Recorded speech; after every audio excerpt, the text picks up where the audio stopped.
This review took me so much time and so much nerves, but I can't deny that I fall in love in this game, and I'm not sure how much time I've spent in it. But the most importantly, I finished it! Ladies and gentlemen, today I present to you Deathloop. This review will be spoiler-free with bare minimum of info about story, and the reason for it is not because it is not important or boring. The reason why I skip this part is because I want you guys to discover it on your own. I love every part of story and believe you will too. So today we will focus more on gameplay and why it is great. First of all, if it's your first time seeing this game and you feel like you have seen something familiar, you're right.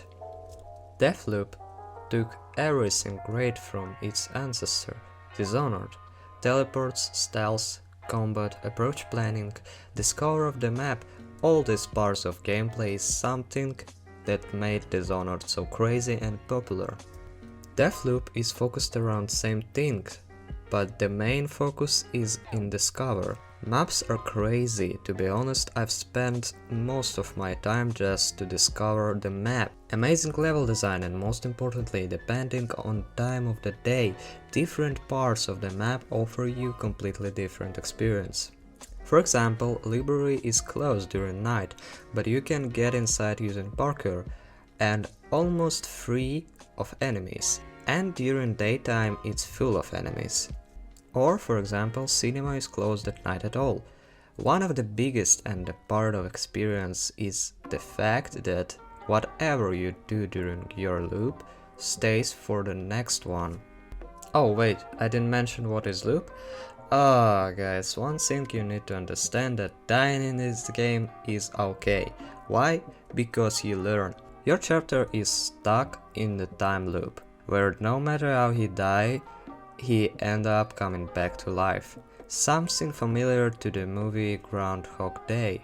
And I wouldn't be surprised if Bethesda was inspired by the movie. Funny that all the NPCs and enemies are stuck in the loop too. There is tons of examples how small details can change the overlay of the map for your next loop. Or maybe opening some doors will make you end up with another shortcut. Tons of examples that is just unreal to mention in one video, and I won't cause I would love you to discover on your own. Probably Deathloop's biggest disappointment is that all the slaps have precedence in Dishonored. You could also argue that it doesn't steal enough. Some of the outsiders' weirder gifts have been left on the table, like conjuring up spectral assassins or transforming yourself into rats and fish. But what Deathloop lacks in terms of individual tools, it makes up for in terms of freedom to use them. Your power bar recharges for starters, so you can wield all those intoxicating skills without scrapping around for elixirs. You also have more license to screw up thanks to Colt's reprise slap and Tracer style rewinding skill, which essentially gives you free steps at each level before the entire day resets. There are two halves to Deathloop's story. In the first, you kill the visionaries one by one and obtain their power, infiltrating and mastering the eccentricities of layers that range from punch-drunk style live action shooting courses to sprawling castle masquerades.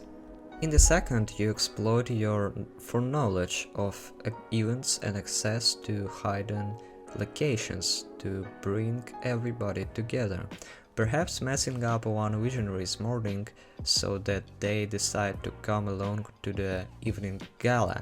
The game's lore and mission menus are strangely intuitive. Given the complexity of all this, there is a daisy chain of clues and leads you can ponder. But all you really need are the brief directions you're given when you select an area. Like Hitman, whose influence is also traceable in the modular campaign structure and certain set-piece environment kills, Deathloop writing and chapterization takes quite aim at what the great Gatsby called the vast carelessness of the super rich. The visionaries range from elite scientists to ogreish rock stars and pampered artistes. They resemble classic Bond villains at first, but the dialogue channels that more contemporary blend of sociopathy that sees billionaires trying to reboot humanity on Mars while claiming that we all live in the Matrix.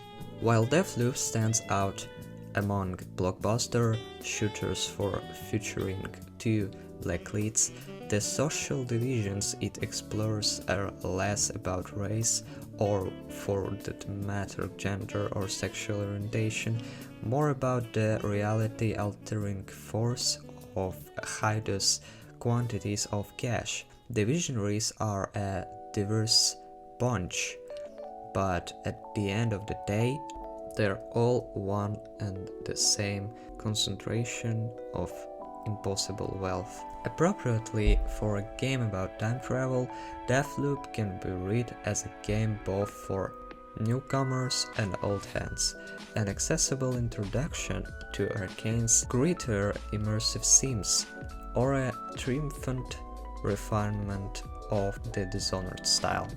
Where it feels most like a concluding act is in how it builds on a theme of Arkane's work about games as means of both coercion and liberation, trapping you in order to empower and motivate you to break out of them, forever challenging you to think of some possibilities that has escaped the developer's calculations, to the point of sabotaging the illusion entirely.